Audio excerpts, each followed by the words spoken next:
I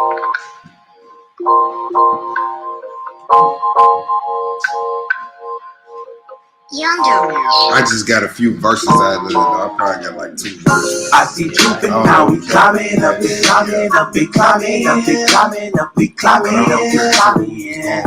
Oh, that's Jacob's ladder, up the ladder to some higher intelligence. Legit. People say they I be open, they ain't seeing it. People say they eyes open, they ain't seeing it. I heard enough about Pino, and melanin and Egypt. Yo, the scriptures in your Bible, truth is ancient. Yeah, I'll be reading scriptures. I got keys to the big picture. I'm not talking movie pictures. Silver screens, they be showing their keys. Look, we was on the same too. Stuck on the run with the gold, but this on the road, we just go with the flow and get old. If you have plenty of most, shit, I catching the body. Let's have a party. Do you acknowledge you killing a family? Stop by the body. Know about me, they gave you the ball, you can leave. You rather be chaining than leave. These rappers, they rather be cooning the fuck while they spitting. That's it, they be catching the cheese. Dang, I gotta stay with the creed. Christ is the arm, because of their order embedded in me. Waving a palm, Hosanna the highest. You wanna be kings of my men, you really just move like a pirate. We in prison and war, it's a battle like shadow. I hope that you read about Babel. Dang, I see Cuban now, we climbing up, we climbing up, we climbing up, we climbing up, we climbing up, we climbing. Oh, that's Jacob's ladder, up the ladder to some higher intelligence. Legend. People say they I be open, they ain't seeing it. People say they eyes open, they ain't seeing it. I heard enough about Pino, glancing melanin and Egypt. Yo, this shit in plain sight. Bible truth is ancient. Yeah, the spirit is the highest, and I know that it can witness. Yeah, that's 2 to 3 witness. You got me, the Ruach and the team. Yeah, you got fear in this earth, but I don't for the same. The Bible is do keep me sane. People out here, they be dissing the word for the fame and twisting it so you became. They telling a lie. United States, they surprised. They working with ISIS in Saudi Arabia. Tell me why after America left, they still selling my brothers in Libya. Why they don't teach you about monarchy, Solomon dynasty in Ethiopia?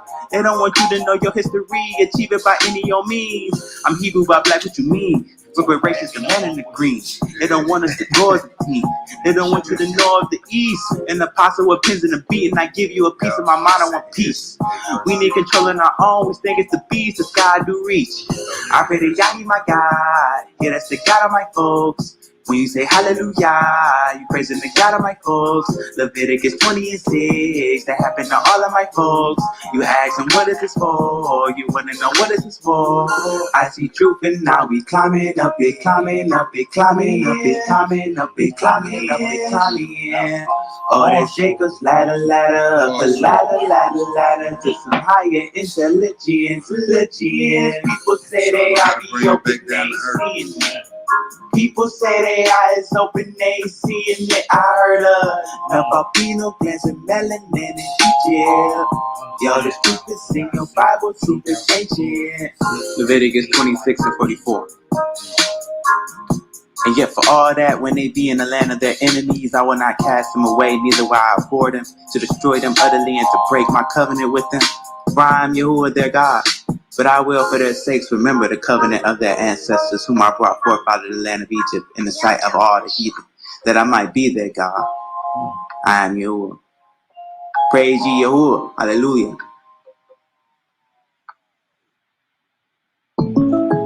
Inspired by State Farm's surprisingly great rates. It's so cheap. Yeah. Woo. Yo. Coach.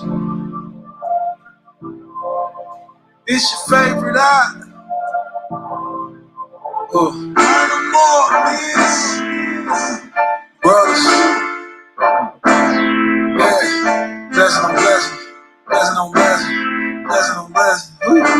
Yeah. Yeah. He wiped them stains from his brothers, man. Blessings on them blessings. Keep my lane on these suckers. If I crash, it's on me. Start the gutter and I gained a couple brothers, yeah. Lighten up the city and your whole on me. Start the gutter, now blessings on them blessings, yeah. Gained a couple brothers, now blessings on them blessings, yeah. Who ain't no other, man. Blessings on them blessings, yeah. Lighten up the city and your whole on me. You used to be a sinner, then I learned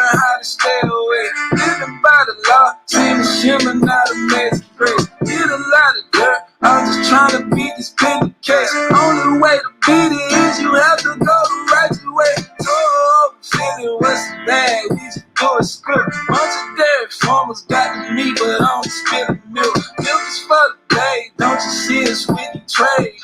Really ain't no pressure, they don't show up on my cage. Yo, who was the supreme? Put the rule out in my jeans.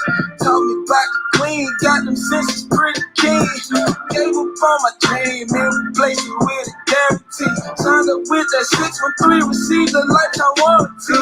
Only if the rules stay the center of attention, yeah. Judgment on the way, and on that day is no extension, yeah. Paying what I owe, on the go, I got obligations. Every time the tires hit the road, that's a conversation. He wiped some stains from his brother's man's blessings on them blessings. Keep my lane on these suckers if I crash it's on me.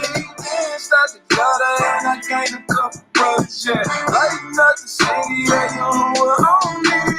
Then start the gutter, man's blessings on them blessings, yeah. Gained a couple brothers, man's blessings on them blessings, yeah. Who ain't no other man's blessings on them blessings, yeah. Lighten up the city, yeah, you were on me. Wipe them stains from his brother's man's blessings on them blessings. Keep my lane on these suckers if I crash it's on me. Then start the gutter and I gained a couple brothers, yeah. Lighten up the city, yeah, you were on me. Then start the gutter, man's blessings on them blessings, yeah. Gained a couple brothers, man's blessings on them blessings, yeah. You ain't no other man's blessings on them blessings, yeah. Lighten up the city, yeah, you were on me. Love and women, how to follow women. You know, me and Julie, I bust over and text me, Julie, he's looking at me. I see. Yo, Why the fuck? stop this all this. That's Bruce. Who? I see. Yo, brothers. Yeah, it comes. Yeah. Well. Yeah, you know we ain't gon' fold under pressure, man. Wanna be perfect, see the team. That's what we righteous, stack the codes on the devil's head.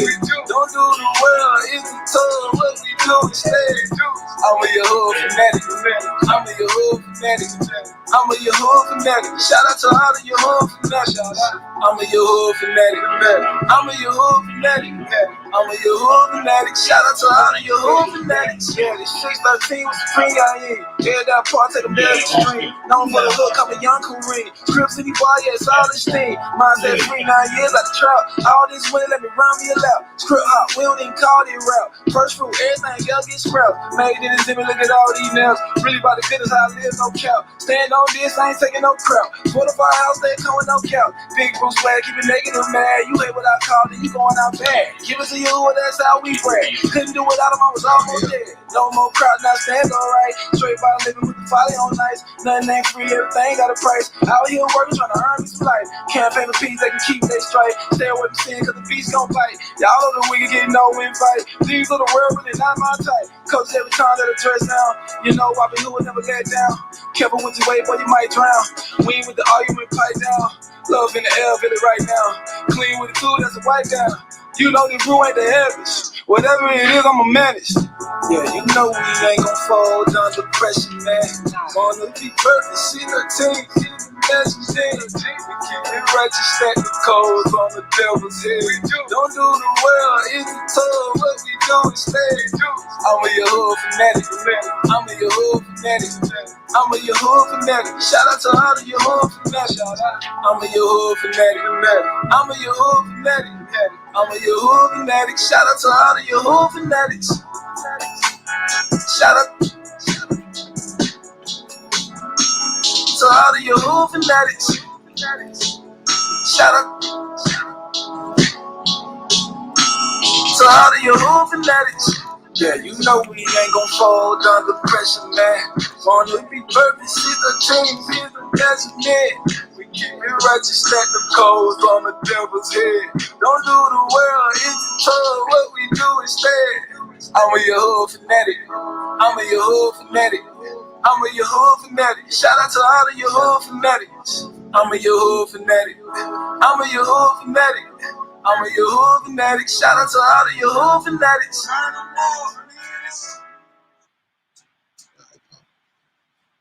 All praise, honor, and magnificent glory is unto our Elohim, Elohim of Abraham, the Elohim of Isaac, Elohim of Jacob. To our brothers and sisters in the faith, as always, we salute you. We got the young gunners in the building on the 8th day. Hashtag new beginnings. And with that, I turn it over to the young gunner. All right. Shalom, Shabbat Shalom, I should say. You know what I'm saying? We here on the 8th day. I got my brother with me. I'm going to let him introduce himself. Shabbat Shalom, family.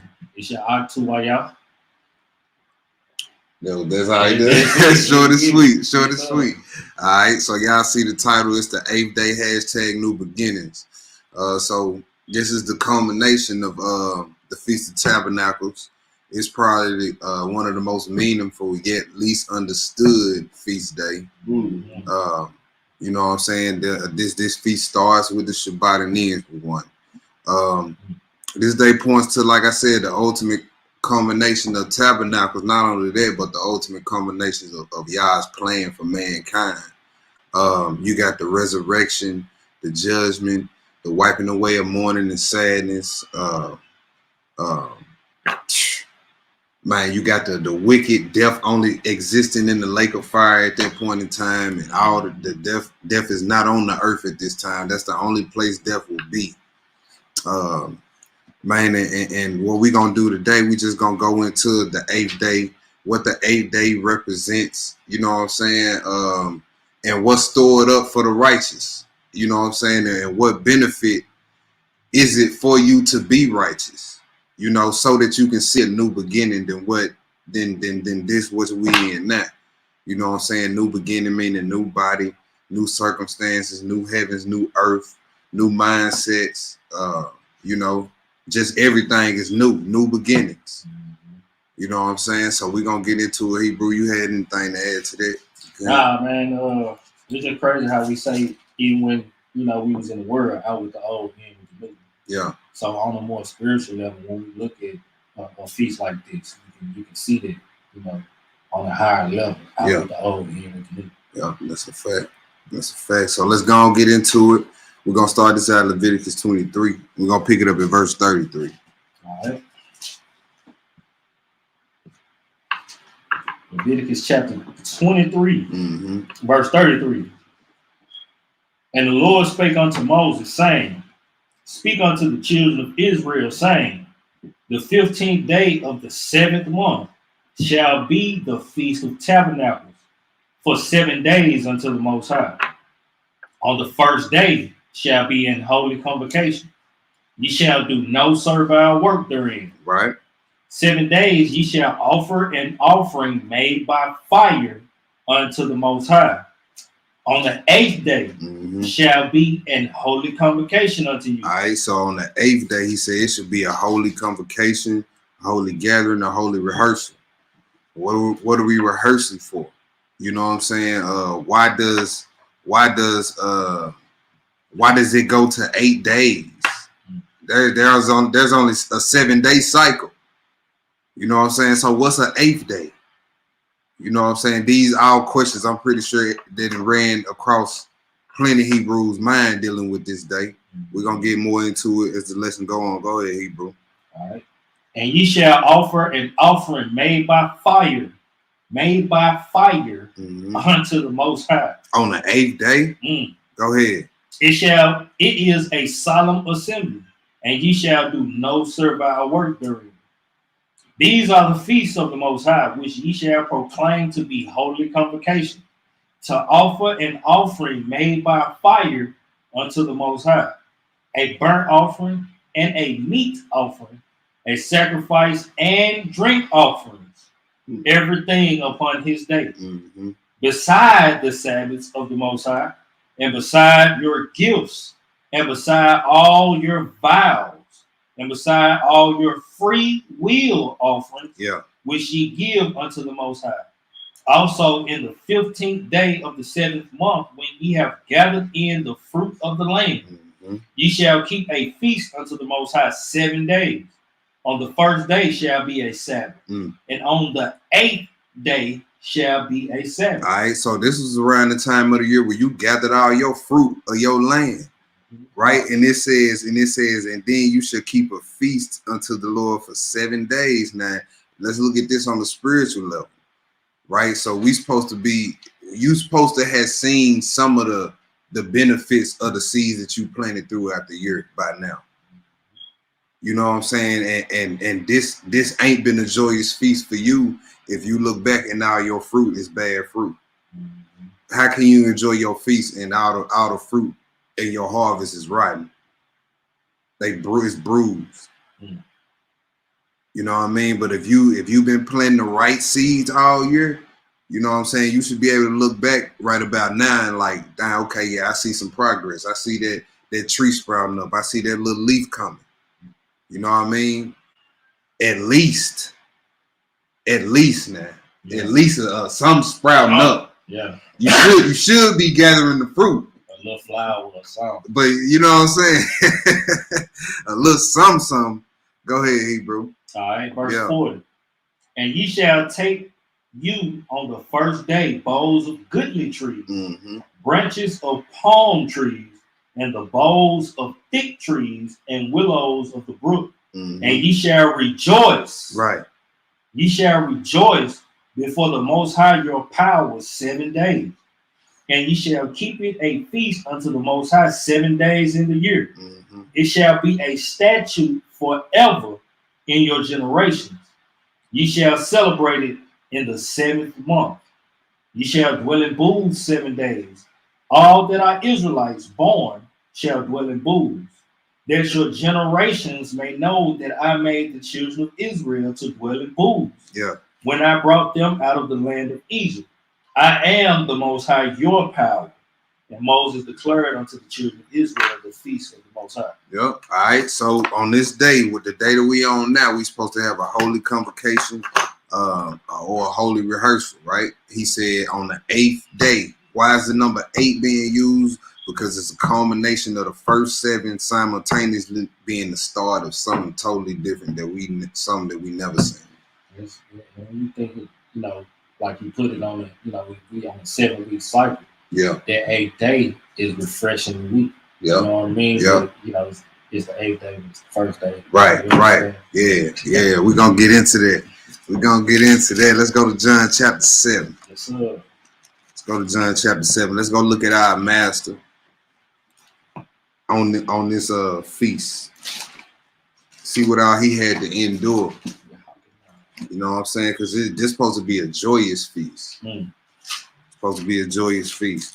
And just ask yourself as we read this section of scripture, are you in this spirit? You know what I'm saying, on the feast day? You let Satan get a foothold. Have you ready to kill your brother on the feast day? Kill your sister on the feast day? Pick it up at verse 1, Hebrew. All right. John chapter 7, verse 1. After these things, Jesus walked in Galilee, for he would not walk in Judea, because the Jews sought to kill him. Why? Because he was scared?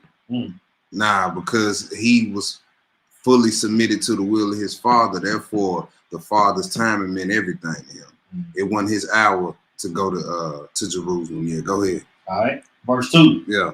Now the Jews' feast of tabernacle was at hand. His brethren therefore said unto him, Depart hence and go into Judea, that thy disciples also may see the works that thou doest. For there is no man that doth anything in secret, and he himself seeketh to be known openly. You see that? They was carnal. They felt his success depending on how the world viewed or accepted him. That's why they telling him, look, man, go do this in front of everybody so that you get the praise. You know what I'm saying? But that ain't how he operate. Go ahead. Sidebar. Yeah, go ahead, bro. His brethren is plural, right? Mm-hmm. James was one of his brothers, right? Yep. Just Yeah, go ahead. right. Yeah. If thou do these things, show thyself to the world. Yeah. For neither did his brethren believe in him. You see that? Yahushai's own family didn't believe. Mm-hmm. Yeah. Yahushai's own family didn't believe in him. Right? So ain't no need for you to act like it's something new that's happening to you, because it ain't. Right. Right? His own brothers didn't believe in him. Go ahead, Hebrew. Verse 6. Then Jesus said unto them, my time is not yet come, but your time is always ready. You see that? So when you submit it totally to the will of the Most High, you know that everything happens on his time. But when you not submitted, any time is good for you. And that just showed that you really not a man or woman of wisdom if you moving like that, because any man or woman of true wisdom know that everything has a time and a place. And everything happens according to the will of Yah. Right? He said, look, your time always ready. You ain't got no discretion. No discernment either. Yeah, no discernment. None. Go ahead, Hebrew. All right. The world cannot hate you. You see, because if you agree with the world, how it's gonna hate you? I ain't never seen the world hate a person that agree with everything the world got going on. He said the world can't hate you. Why? Because they agree with the world. They esteem the opinion of the world over the opinion than the Father. That's right. Man, go and do this openly, man, so that the world can see. Why you care so much about what the world think? The world, yeah. So the world can't hate you if you agree with it. But if you don't agree with the world, guess what? It's gonna hate you. It's gonna hate you. Go ahead. All right. The world cannot hate you, but me it hateth, because I testify of it that the works thereof are evil. Go ye up unto this feast. I go not up yet unto this feast, for my time is not yet full come. When he had said these words unto them, he abode still in Galilee. But when his brethren were gone up, then went he also up unto the feast, not openly, but as it were in secret. Then the Jews sought him at the feast and said, where is he?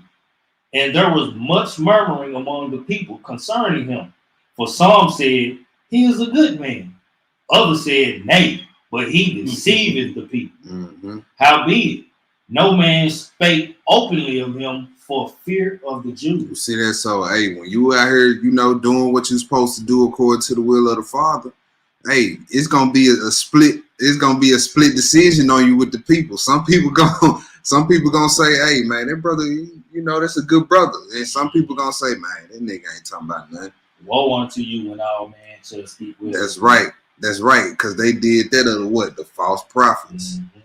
You know what I'm saying? You don't want, especially people of the world, to always be, patting you on the back. You know what I'm saying? Because Yahushua just told his brothers, look, the world can't hate you because you with the world. They was with the world. So if you find yourself being loved by everybody, loved by the world, you need to check yourself.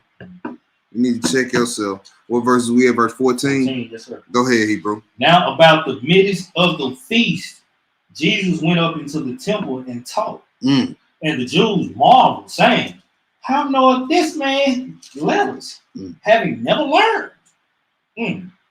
Jesus answered them, my doctrine is not mine, but his that sent me. You see that? So he didn't need no grand entrance to go to walking up in the feast. You know what I'm saying? He wasn't dodging jury because he was scared. He knew what his father's timing was, and he went right up in that temple on the feast day where he knew they wanted to kill him, and stood up boldly and started teaching on the Feast of Tabernacles. Never read not one scroll, but he knows all the law. But he know all of it. He know all of it. This don't look like somebody that's scared to me. Because all your enemies gonna be at Jerusalem on the feast. Go ahead, Hebrew. Verse 17, speaking boldly. If any man will do his will, He shall know of the doctrine, whether it be of Yah or whether I speak of myself. That's right. That's right. Go ahead. He that speaketh of himself seeketh his own glory. Mm-hmm. But he that seeketh his glory that sent him, the same is true. That's right. Hey, who wouldn't want to follow somebody who ain't pushing their own agenda? He wasn't pushing his own agenda. He was the Father. And if you read the prophets, you will know. Isaiah said, he have opened my ear to do what? Yes. So yeah, that should tell you at some point, whoever that was talking was being taught by the Father. If their ear was open. He has given me the tongue of the learned. The tongue of the learned was given to him. Right? So instruction had to be passed down from somebody to him. Come on. So at some point in time, Yahushua sat there and learned doctrine straight from the Father's mouth. There you go. Right? Go ahead. That's crazy. He is the Word made flesh. He is the doctrine straight from the Father. Facts. All right. Facts. The same is true. Yeah. And no unrighteousness is in him. Did not Moses give you the law? And yet none of you keepeth the law. Why go ye about to kill me? The people answered and said, Thou hast the devil. Who goeth about to kill thee? Jesus answered and said unto them, I have done one work, and ye marvel. Moses therefore gave unto you circumcision, not because it is of Moses, but of the fathers. Right. And ye on the Sabbath day circumcise a man? If a man on the Sabbath day receives circumcision, that the law of Moses should not be broken, are ye angry at me because I have made a man every whit whole on the Sabbath day? Now, how hypocritical is that? You willing to wound a man on the Shabbat and he be in pain on the Shabbat, but Yahushua can't come and heal a man on the Shabbat. That's hypocritical. Well, just imagine how boldly he speaks. Oh, yeah. Man. And look, this right in the face of people who want to throw rocks at his head. Yeah. Right in they for standing right up in their chest with it. And they not knowing, he's speaking to them knowing their thoughts. Yeah. So they know y'all want to kill him. Yeah, he said, so y'all can wound a man on the Shabbat and use the law and put the law right in front of that. He was like, but I can't make a man whole. At least what I'm doing ain't putting the man in pain on the Shabbat.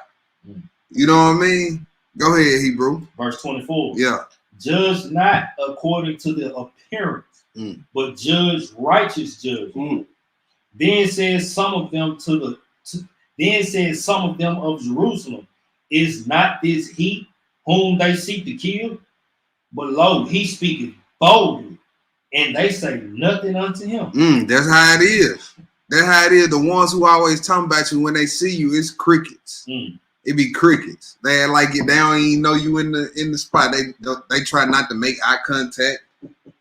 You know what I'm saying? So the people like, man, they was just talking noise before old boy came up in here, before the feast started. Yeah. We was all out there on Solomon's porch, boy. They talking noise. Yeah.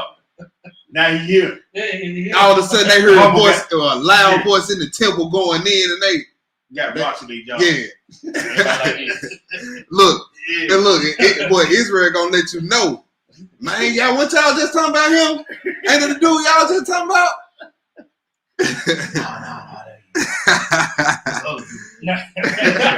Look. Man, we ain't gonna kill us no fires on the spot. Yeah.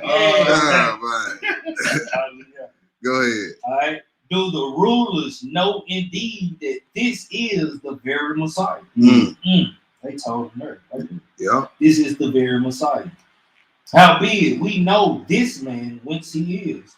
But when Messiah cometh, no man knows whence he is. Then cried Jesus in the temple. He said, then what? Then cried Jesus in the temple as he talked. Like cried with tears coming out his eyes? No, cried meaning he raised his voice. Yeah, he yelled. Yeah, so he ain't talking like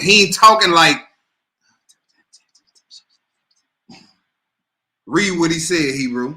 Then cried Jesus in the temple as he taught, saying, ye both know me. He like, man, y'all know me. And y'all know where I come from. That's how he talking to them. That's how that went down on the Feast of Tabernacles. Man, you know me and where I'm from. Yeah. What you talking about? Yeah. Look, Right. don't that sound like an Israelite? Go ahead, Hebrew. Ye both know me, and ye know whence I am. And I am not come of myself. Man, I ain't come of myself. Boy, I wish I was a fly on the wall back then, I ain't boy. coming here on my own will. Ooh-wee. Them stones was crazy. I bet it was. Yeah. I bet you could hear a rat peeing on some cotton up in there. I bet he had the whole room attention. Yeah. Ooh wee. They coming from the marketplace and everything. Like, Everybody look. What's going on? Everybody sticking their head out their screen door, looking Yeah. looking at their screen door. Go ahead. All right. I am not come of myself, but he that sent me is true, whom ye know not. But I know him, for I am from him, and he hath sent me. Then they sought to take him, but no man laid hands on him, because his hour was not yet come. And many of the people believed on him and said, when Messiah comes, will he do more miracles than these which this man have done? That's a good question to ask these non-messianics. Go ahead. The Pharisees heard that the people murmured such things concerning him, and the Pharisees and the chief priests sent officers to take him. Then said Jesus unto them, yet a little while am I with you, and then I go unto him that sent me. Ye shall seek me, and shall not find me. And where I am, thither ye cannot come. Then said the Jews among themselves, whither will he go? And we will not find him. Will he go unto the dispersed among the Gentiles and teach the Gentiles? All right, so I gotta hit this. I gotta hit this point.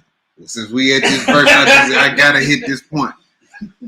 So the Israelites, I'm gonna say the Jews living in Jerusalem at that time were that their dispersed brethren among the Gentiles were called Gentiles. If you ever looking for a spot in the scriptures that show if the people back then knew that their dispersed brethren were Gentiles, this is a spot. Right. So this ain't nothing we just made up back in 2019 or 2020 or something like that. That says, where will he go that we should not find him? Will he go into the dispersed or the scattered among the Gentiles and teach the Gentiles? All right, go ahead, Hebrew. What manner of saying is this that he said? Ye shall seek me and shall not find me. And where I am, thither ye cannot come. In the last day, the great day of the feast. Right. So right here is called the last day. All right. Also called the great day. All right. So we started off in verse 1. It said the Feast of Tabernacles. And then verse 37, it says the last day of what feast? Well, Tabernacles. So what is the last day? The 8th day. All right. Go ahead. The Messiah stood and cried, saying, if any man thirst, let him come unto me and drink. He that believeth on me, as the scripture hath said, that's right, out of his belly shall flow rivers of living water. Read verse 39. But this spake he of the Ruach, which they that believe on him should receive. For Ruach HaKodesh was not yet given, because that Jesus was not yet glorified. All right, so this is what the Messiah dealt with on the 8th day in the Feast of Tabernacles. All right, so let's go to the next spot. Let's go to second Enoch 33.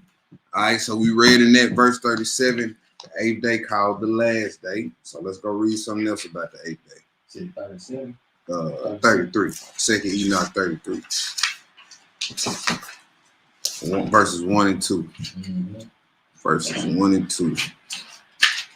Give me page number. That page number, y'all, 156, and it's in the Old Testament Pseudo Volume 1, page 156. Second Enoch chapter 33, verses 1 and 2. When you get it, Hebrew, go ahead.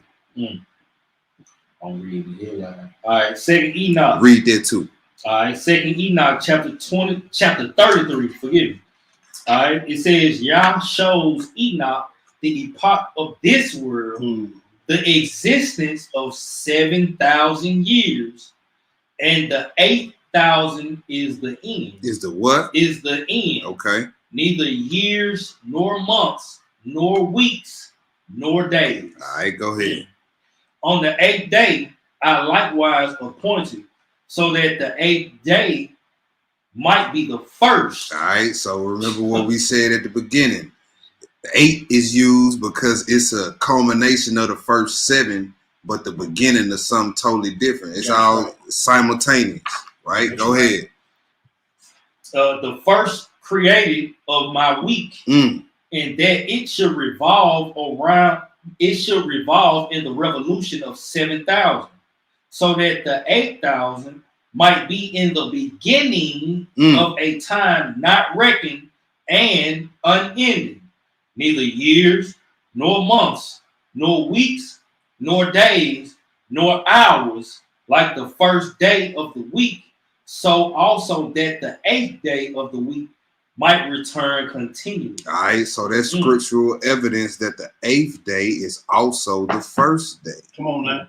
The 8th day is also the first day, y'all. That's Second Enoch 33, verse 1 and 2. That's a bomb right there. Yeah, it's just like in that in the first book of Adam and Eve in the Lost Books. He said the Messiah gave a prophecy that he would come and save Adam in 5.5 days. Adam was thinking like he was talking about literal 5.5 days. But the Messiah broke it down to him. He was like, "Nah, I'm gonna come back and I'm gonna pull you out of the ground and all this with you in 5,500 years." Yeah. I was like, "Oof." Yeah.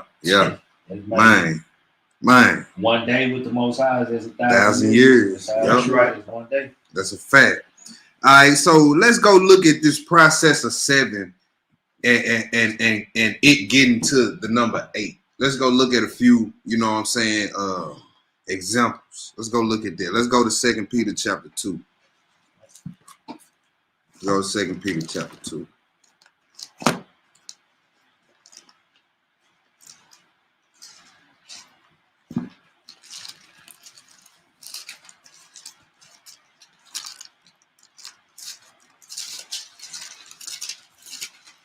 All right, 2 Peter chapter 2. Let's do verses 4 through 5. 4 and 5. Yeah, 4 and 5. This is the book of 2 Peter chapter 2, verse 4. For if Yah spared not the angels that sinned, but cast them down to hell and delivered them into chains of darkness to be reserved unto judgment, and spared not the old world, but saved Noah, the 8th person, a preacher of righteousness, bringing in the flood upon the world of the ungodly. Keep read that verse 6. All right, and turning the cities of Sodom and Gomorrah into ashes, condemned them with an overthrow, making them an example unto those after should live ungodly. Now, peeping at verse 5, he said Noah, the 8th person. Why he didn't name the first 7? Because he the head of the household. He the head of the household. And with Noah, he started, I ain't gonna say something new, but it was a new beginning after the flood with Noah. And notice who he started with. He didn't start with the first. He didn't start with the second, the third, the fourth, the fifth, the sixth, or the 7th. It said the 8th person. Right? So so that number 8 has some significance, and we already know what it is. Let's go look at another process of this. Let's go to Exodus 22. Exodus 22. Let's look at some things in the law.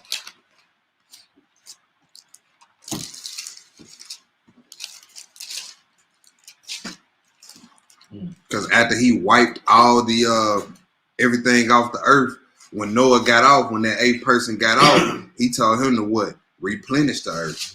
So hey, new beginnings with that 8. You see that number 8 right there. Let's go to Exodus 22. Let's do 29 through 31. All right. Exodus 22, verse 29. Yeah. Thou shalt not delay to offer the first of thy ripe fruits and of thy liquors, The firstborn of thy sons shalt thou give unto me. Likewise shalt thou do with thine oxen and with thy sheep. 7 days it shall be with his dam. Or his mother. So 7 days. 7 days shall this animal be with his mother, and on the 8th day what? And on the 8th day thou shalt give it meat. So on the 8th day, what can we pull from this from the Torah?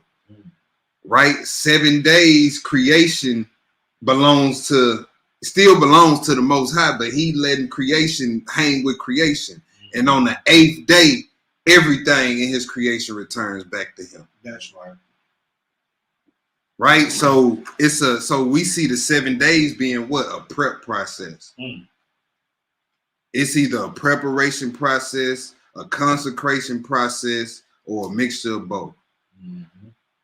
Right? So he said on the 8th day, thou shalt give it to me. Verse 31. And ye shall be holy men unto me. Neither shall ye eat any flesh that is torn of beasts in the field. Ye shall cast it to the dogs. All right, let's go to the next spot. You know what the dogs gonna be. Yes, sir. Yes, sir. Let's go to Leviticus 22. All right, so 7 days you let this sheep stay with his mother, and then on the 8th day you're supposed to give it to the Most High. At the beginning of the 8th day, which represents the beginning and the ending of time, you were supposed to get that animal back to his mother. Let's look at another example. Let's go to Leviticus 22 verses 26 and through 28. All right. Hold on. I don't think that's what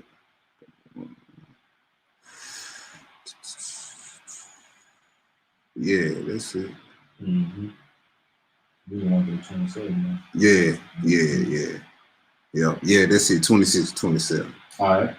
And the Most High spake unto Moses, saying, when a bullock or a sheep or a goat is brought forth, then it shall be 7 days under the dam. And from the 8th day and thenceforth it shall be accepted for an offering made by fire unto the Most High. Okay, so offering made by fire, this is just another precept to what we just read. On the 8th day, it should be accepted as an offering made by fire. Negro saying we ain't gonna be no. What is that? An offering being made on the 8th day? On the 8th day. By fire. An animal sacrifice. Oh, okay. That was added. Yeah, that was added though. Let's go to the Leviticus 8, Hebrew. All right. Let's go to the Leviticus 8. I just got 2 verses, but if you know some verses within this chapter, we need to hit. I had 8 through 9. Oh, okay. Sure, we can. For the sake of time, we can jump around. All right. Well, let's hit the first few verses, and I guess we can jump on down right into it. All right. Just to show the people what's going on. All right. This is Leviticus chapter 8, verse 1. And the Most High spake unto Moses, saying, take Aaron and his sons and the garments and the anointing oil and a bullock for a sin offering and 2 rams and a basket of unleavened bread. And gather thou all the congregation together unto the door of the tabernacle of the congregation. And Moses did as the Most High commanded him, and the assembly was gathered together unto the door of the tabernacle of the congregation. And Moses said unto the congregation, this is the thing which the Most High commanded to be done. And Moses brought Aaron and his sons and washed them with water. All right, let's go and skip down into it. Skip down to 33. All right. Let's read 33 through 36. Verse 33. Yeah. And ye shall not go out of the door of the tabernacle of the congregation in 7 days until the days of your consecration be at an end. For 7 days shall he consecrate you, as he have done this day, so the Most High have commanded to do, to make an atonement for you. Therefore shall ye abide at the door of the tabernacle of the congregation day and night 7 days, and keep the charge of the Most High, that he die not, for so I am commanded. So Aaron and his sons did all things which the Most High commanded by the hand of Moses. All right, so on that 7th day, them 7 days, there was a time of preparation and consecration for the priests, right? And what day would they come out on? Well, it would have to be the 8th or the 1st, aka the first day. After that, day 7, right? I had the other precept to this that showed that, but it was in my other notes when I was jotting down for the notes for this class. Yeah. So we just gonna go to the next spot. And if it come to my mind, we'll jump back to it. Let's go to Leviticus 14. See if it's in there. 29, 35.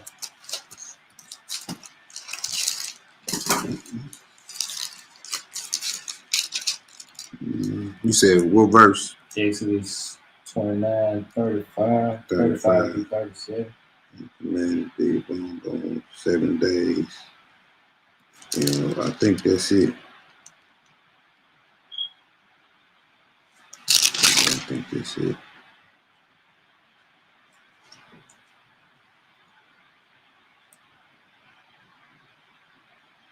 Yep, that was it. That was it. Yeah, that's it. That's it. Yeah, let's go there. Let's go to Exodus 29. All right. Let's go to Exodus 29. You want me to start? I guess we can go and start at that. What was it, 35? Yeah. 30. 30. Started 30, okay. All right, Exodus 29, verse 30. And that son is priest in his stead. He shall put them on 7 days when he cometh into the tabernacle of the congregation to minister in the holy place. Right. So the priest dealing with the tabernacle, the priest, they dealt with the tabernacle, which was a what? A representation of New Jerusalem, what's in the heavens, right?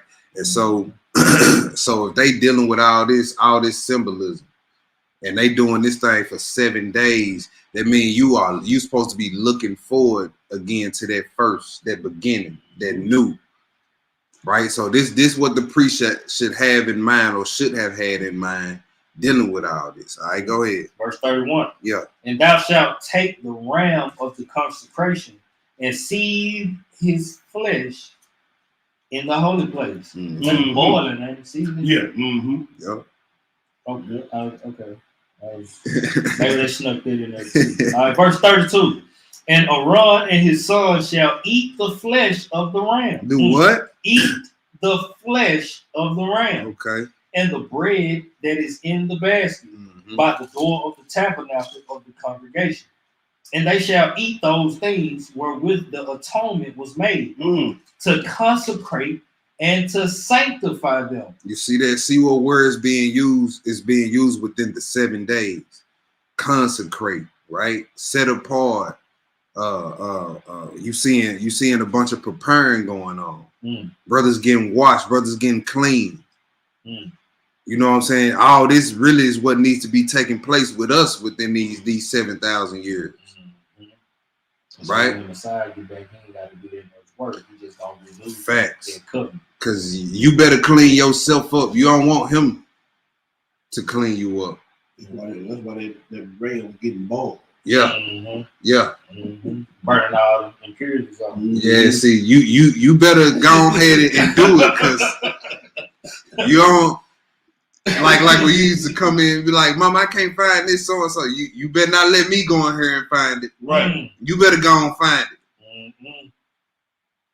That's, you better clean yourself up now, because you don't want him to clean you up, because he gonna clean you up with fire. Yes, when he clean you up, he gonna clean you off. Wipe you, boy. I was telling them the story. I was telling my wife a story about me and Corey, first cousins, right? So we got the same grandma. So I was telling them about a story how our grandma, she'd send us out when we act up. She'd send us out to get switches. And we come back with a little twig. She'd be like, okay, don't worry about it. I go get my own, and I'm gonna tie that one to what she brought. Yes, sir. And you know what I mean? She'd have us. Go in there and drop. Yeah. While we in there waiting on her to come back, she wanted a bath. hot water, pouring alcohol in it. And she come in, but on fire. Now go get in the tub. We. Mm-hmm. Yeah. We. They're fire. Yeah. Yes, sir. You know what I'm saying? Yeah. And you in that tub just See. you see. You see. Yeah. Man. So and just imagine on the earthly level how that is compared to what the Messiah coming back in his glory is gonna Yes, be. sir. Mm-hmm. Bad news, somebody. Yeah. Yep. For a lot of bodies. Yep. I'm trying to Yep. get it. Man, for real. All right, what we at 33? Yes, 34. sir. No, we in 33. Yeah, at the end of 33. Mm-hmm. Let me start from the top. 33 from the top. And they shall eat those things wherewith the atonement was made to consecrate and to sanctify them. But a stranger shall not eat thereof, because they are holy. And if aught of the flesh of the consecration or of the bread remain until the morning, then thou shalt burn the remainder with fire. It shall not be eaten, because it is holy. And thus shalt thou do unto Aaron and to his sons according to all things which I have commanded thee. 7 days shalt thou consecrate them. And thou shalt offer every day a bullock for a sin offering for atonement. All right, so they were supposed to be set apart for 7 days. Not one of those 7, not 2 of the 7, all 7 days they supposed to be set apart. All 7, and that leads up to the 8th day. That depends on if you get to participate in that on the good side. How you live the first 7. How you treated the prep process. Right? What's your new beginning gonna be? Hot, hungry, thirsty, in pain forever? Or boy, happy, joyous, you know what I'm saying? Ruling, reigning. Don't know what it is to get tired no more. Don't know what it is to get tired. Don't know what it is to get old. Don't know what it is. None of that. Man, what? Yeah. All the wickedness is gonna be off the earth. You ain't got to worry about no more wicked systems, no more wicked nothing. Nothing. Right? Go ahead. All right, verse 36. Yeah. And thou shalt offer it every day a bullock for a sin offering for atonement. And thou shalt cleanse the altar when thou hast made an atonement for it, and thou shalt anoint it to sanctify it. What verse you at? 37. All right. 7 days thou shalt make an atonement for the altar and sanctify it, and it shall be an altar most holy. Whatsoever toucheth the altar shall be holy. So you can't come to the altar with unclean hands. You can't come as you are. You can't come as you are. That's why in the New Testament it say leave your gift at the altar if you got out with your brother. Right? Because everything that touches the altar shall be what? Holy. Okay. And then during this whole 7 days, that's all they was doing, being consecrated and sanctified, becoming holy. Yep. Yep. Prepping for that new beginning. The beginning of forever. So what y'all was doing in y'all 7 days? Yeah. How you spend these 7 days? Right. Let's go to let's jump to the next spot. I don't know if I want to hit this Leviticus. Yeah, let's do this Leviticus 14, dealing with the cleansing process of the leprosy, because that show 8 days. Well, I know y'all still had that clock. Oh man. Yeah. That for a minute. So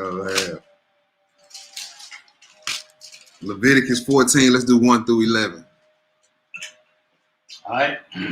Leviticus chapter 14, verse 1. And the Lord spake unto Moses, saying, This shall be the law of the leper in the day of his cleansing.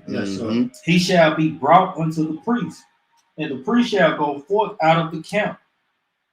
And the priest shall look, and behold, if the plague of leprosy be healed in the leper, then shall the priest command to take for him that is to be cleansed 2 birds alive and clean, and cedar wood, and scarlet, and hyssop.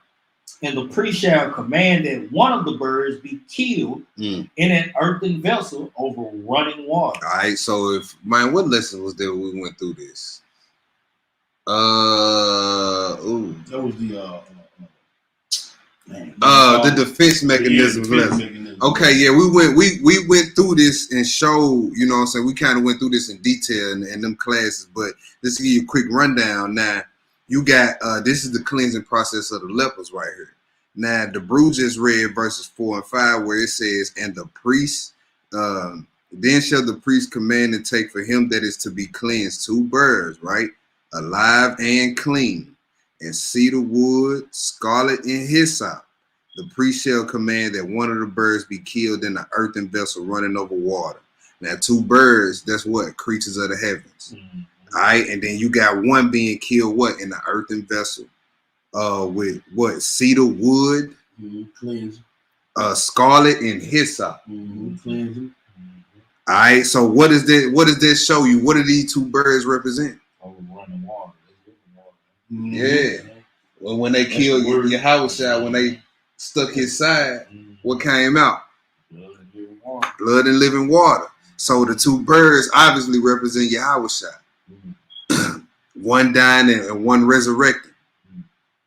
Right? And he came in what? He was a creature of the heaven, because that's what we read earlier. You don't know where I come from. Right. And where I'm going, you can't go. You know what I'm saying? So he came from the heavens, and he did what? Came and took part in his flesh, an earthen vessel. All right?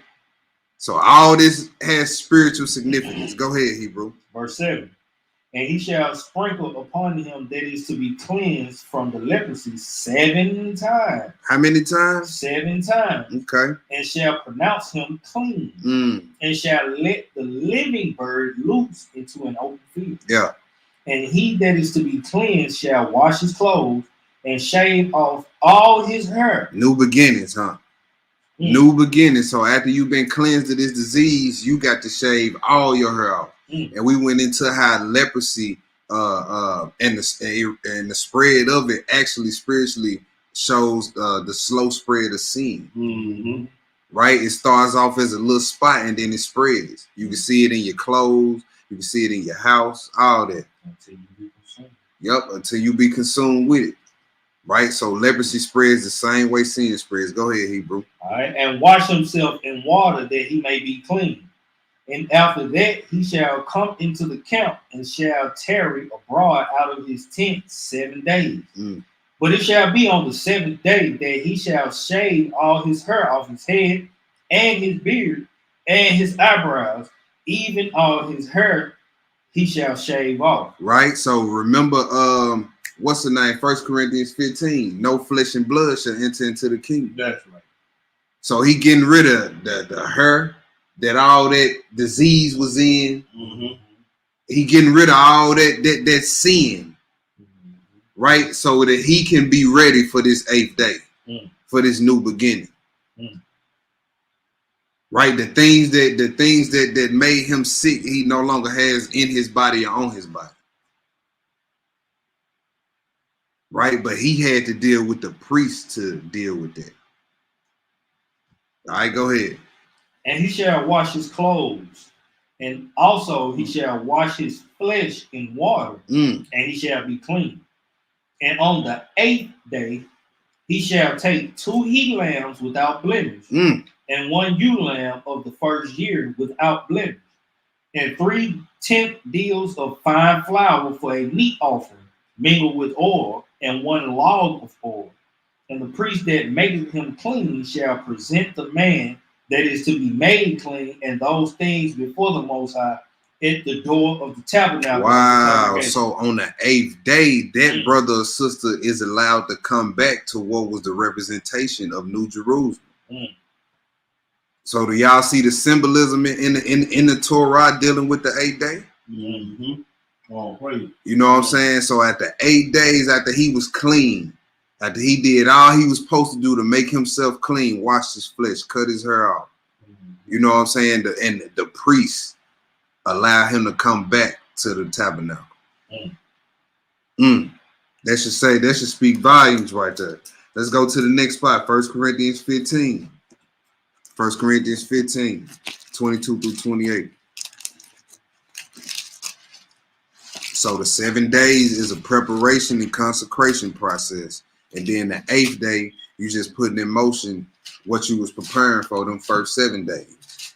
And you know, because the Most High, he's not coming down to dwell around nothing unclean. Right. That's why while they was in the wilderness, he even had to make shovels and dig up holes and bury their dogs. Yep. Can't walk in the midst of unclean. All right. 1 Corinthians chapter 15, verse 22 through 28. All right. For as in Adam all die, even so in Hamashiach shall all be made alive. For every man in his own order. Hamashiach the first fruits, afterward they that are Hamashiach's at his coming. Then cometh the end. Yes, sir. When he shall have delivered up the kingdom to Yah, even the Father. When he shall have put down all rule and all authority and power. For he must reign till he hath put all enemies under his feet. The last enemy that shall be destroyed is death. For he hath put all things under his feet. But when he says all things are put under him, it is manifest that he is expected, which did put all things under him. And when all things shall be subdued unto him, then shall the Son also himself be subject unto him that puts all things under him, that Yah may be all in all. All right, so yeah, we know the return of Yahushua Hamashiach. That's a part of the process. But what did Hamashiach teach when he was on this earth? He like the kingdom of heaven. The kingdom of heaven, the kingdom of heaven. Remember, he said, I didn't come to do my own will. Yeah, he got a kingdom coming too, but he didn't teach on his kingdom. No. He was like, the kingdom of heaven is like this. It's like this. The kingdom of heaven is like this. The kingdom of heaven is among you. Right? And then we read in Revelation 21, I saw New Jerusalem coming down. That's the kingdom he was always talking about, his father's kingdom. Right? All right, so let's go to the next spot. Let's go to that Revelation 21. All praise. He shall wipe away all tears. We're going to do 1 through 8. Revelation chapter 21, verse 1. And I saw a new heaven and a new earth, for the first heaven and the first earth were passed away, and there was no more sea. Out with the old, in with the new. Yep. And I, John, saw the holy city, New Jerusalem, coming down from Yah out of heaven, prepared as a bride adorned for her husband. And I heard a great voice out of heaven saying, Behold, the tabernacle of Yah is with men, and he will dwell with them, and they shall be his people, and Yah himself shall be with them and be their heir. So this is the 8th day John the Revelator is describing here.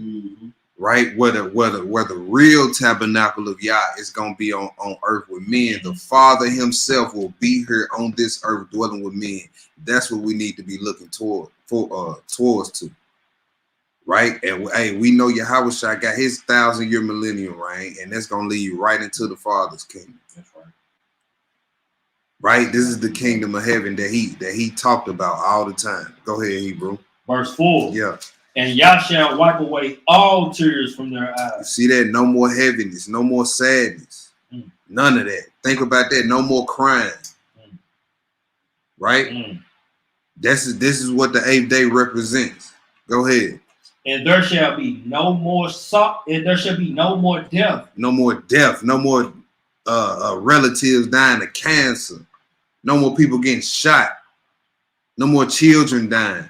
No more decaying flesh. Man, what? Nothing. Go ahead, Hebrew. Neither sorrow nor crying. Neither shall there be any more pain. Now look, all this is for the righteous. Mm. Don't be wicked and read this and think that this applies to you. Mm. Look, if you wicked, you get the opposite of all this. Mm. Constant tears. Constant sorrow. Yeah. Nothing but death. Constant thirst, constant hunger. Mm. And I know you Negroes don't like to be hungry. Hungry and hot. Man, what? Hungry, hot, and thirsty. Mm. And probably stanky. Mm. It sounds like a fever when you can't eat. Yeah. And then whatever ailments and diseases you went in the grave with, that's what you gonna have to live with for the rest of your life. Yeah, we're gonna touch on that tomorrow. Oh yeah, sure live, ain't it? Sure live, boy. So if you was a fornicator and died with the clap and didn't repent, guess what? You gonna wake up and live forever with the clap. Ooh. Getting hung. We ain't gonna get. That's tomorrow night. We ain't gonna get too much into it. We ain't gonna get too much into it.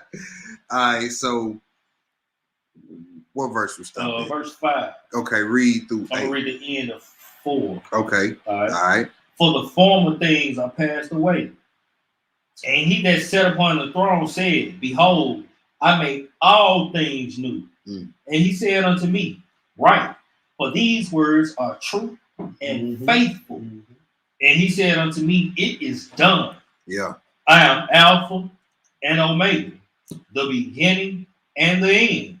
I will give unto him that is athirst of the fountain of the water of life freely. You see that? You see John the Revelator quoting the Messiah, what he spoke on the 8th day, talking about, and here's John the Revelator talking about the 8th day, saying the same thing.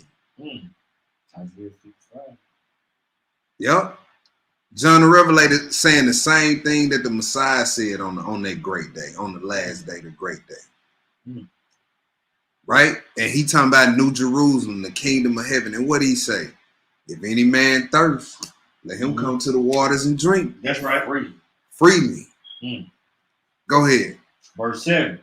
He that overcometh shall inherit all things, and I will be his power, and he shall be my son. But the fearful and unbelieving and the abominable and murderers and whoremongers and sorcerers and idolaters and all liars. Oh man, it was just a little white lie. And all liars. Oh man, they ain't gonna hurt nobody. And all liars. All liars. If you a white liar, black liar, blue liar, all liars. He threw all y'all in the same bucket. You like to lie by omission. You like to lie by giving 2 truths and a lie. I don't care how you like to lie. All y'all going to the lake. Half truths. You know what I'm saying? Willfully keeping back information. You can lie like that too. Not telling the whole story, leaving certain parts out. Right? Go ahead. All liars shall have their part in the lake which burneth with fire and brimstone, which is the second death. Boy, this is becoming my favorite 2 words. Yeah. We be riding down here the whole way. Oh, that's not fire and brimstone. Yep, fire and brimstone. Fire and brimstone. She's getting burnt up. Fire and brimstone. Gonna get burned up. Hey, everything. Fire and brimstone. Yep. I said, look, if we don't get it right, fire and brimstone. You know? Yeah. That's it. That's it. Ain't nobody exempt. Ain't nobody exempt. Let's go to Wisdom of Solomon. Let's go to Wisdom of Solomon. Y'all can write down chapter 2 for time's sake. I'm going to pick it up a little bit, Hebrew. All right. Yeah, I'm going to pick it up a little bit. Write down Wisdom of Solomon chapter 2. And that's going into the wicked and their mindset. You know what I'm saying? What they going to get in the end. And then we finna read chapter 3. You know what I'm saying? That's going into the righteous. That's going into the righteous. Now, let's go into, you know, what benefits us being righteous. Starting verse 1? Yes, sir. All right. Wisdom of Solomon, chapter 3, verse 1. But the souls of the righteous are in the hand of Yah, and there shall no torment touch them. In the sight of the unwise, they seem to die, and their departure is taken for misery. Yeah, because some people in this walk, that's doing this walk, they gonna go out of here suffering. Mm. I believe that was Jacob that says a disease attacked him. Mm-hmm. Was that Jacob? Yeah, that was Jacob. Mm-hmm. You know what I'm saying? And we would think, you know what I'm saying? Dang, why the Lord let Jacob go out like that? He died peacefully. Right? Go ahead. All right, verse 3. Yeah. And they're going from us to be at utter destruction, but they are in peace. For though they be punished in the sight of men, yet is their hope full of immortality. Mm-hmm. And having been a little chastised, Just a little bit, they shall be greatly rewarded. That's right. For Yah proved them and found them worthy for himself. As gold in the furnace hath he tried them and received them as a burnt offering. You see that? Give your body as a living sacrifice. Right? Even Yahushua's sacrifice was considered a burnt offering. That's right. So if you righteous and when you die, you leave this earth and you die in Yahweh, because remember in Revelation it says, blessed are those who die in the Lord from henceforth. Mm-hmm. So even the burnt offerings, the lamb and the ram and the bullock without blemish, has a spiritual implication. Facts. That when the saint of the Most High dies, if they live their life as they gave their life as a living sacrifice, when they leave this earth, it go up as a sweet savor to the Most High. We just read it right there. He said, and received them as a burnt offering. They walked their whole life pretty much in the furnace of affliction. Right? Go ahead. Verse 7. Yeah. And in the time of their visitation, they shall shine. They shall do what? They shall shine and run to and fro like sparks among the stubble. So you're going to have a glowing body. Go ahead. They shall judge the nations. Boy, that's how I got it. Boy, extra right there.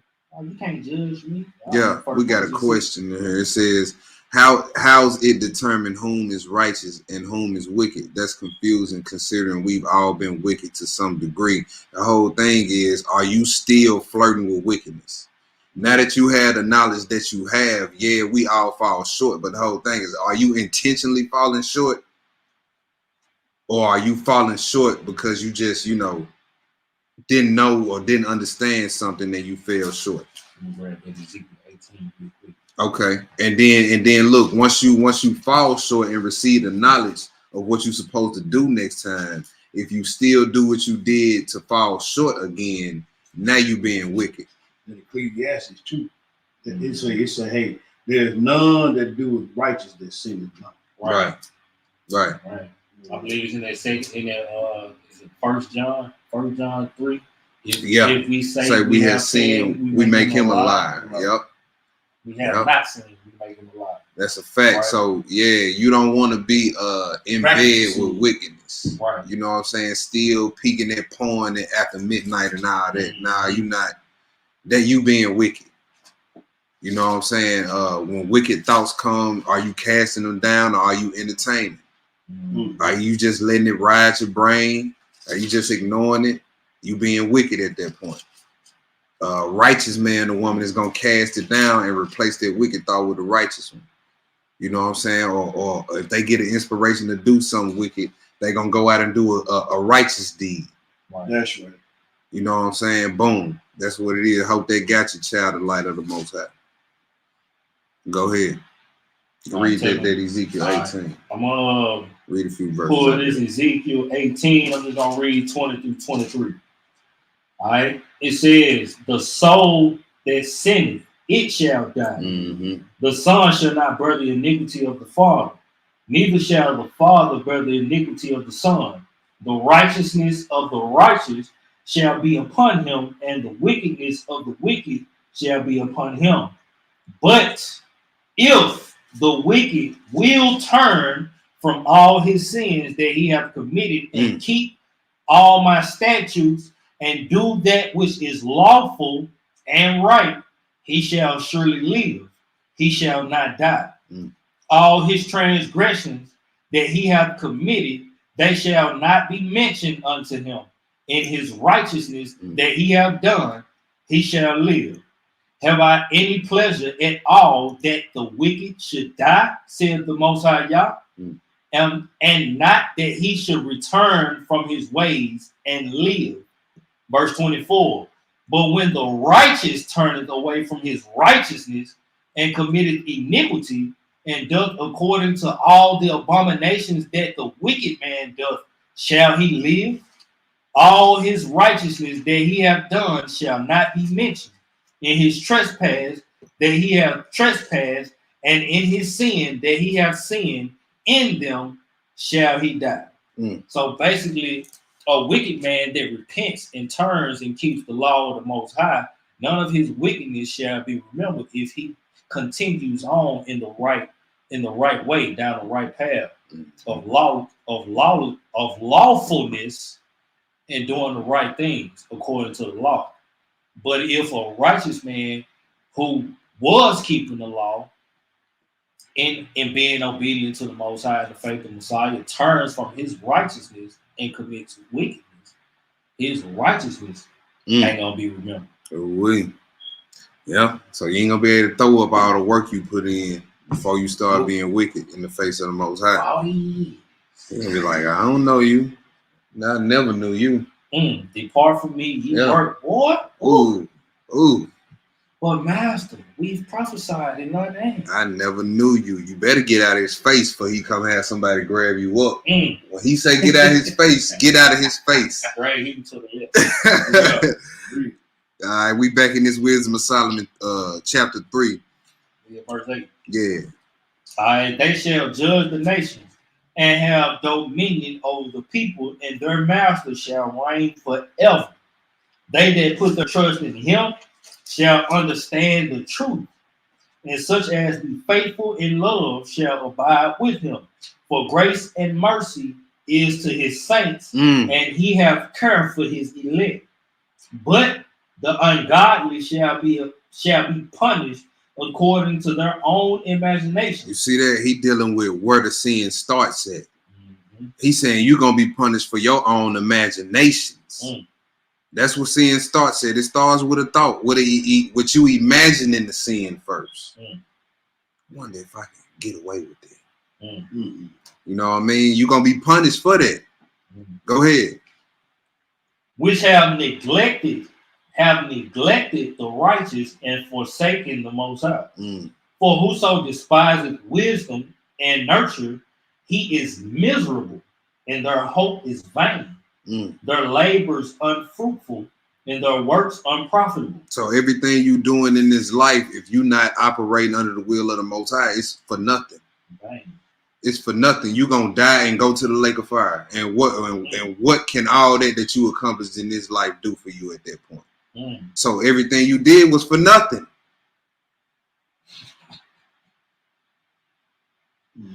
That's just what it is. That's what it is, brother. You was a billionaire, okay, and what? That was for nothing. For nothing. See, no. You put all them hours in for nothing. What do it profit you? Can you go on Judgment Day, take out a loan, and give it to your house shop on Judgment Day? What can a man give it for himself? Nothing. The only thing you can give for it right now is to get his life up. That's right. That's right, bro. It is all or nothing. It's all or nothing. Go ahead. All right, verse 11. Now, verse 12. Their wives are foolish, and their children wicked. I think that was it. But we want to keep reading, boy. We can keep reading. Go ahead. All right, verse 13. Yeah. Their offspring is cursed. Wherefore blessed is the barren that is undefiled, which have not known the sinful bed. She shall have fruit. We gotta read this tomorrow. We gotta read this tomorrow. We can cut it right there. Yeah, cause we gonna say that. We gonna say that. We gonna say that. All right, let's go to Hebrews 11. All right. Let's go to Hebrews 11. Verse 10. That's the only verse I want. Yes, sir.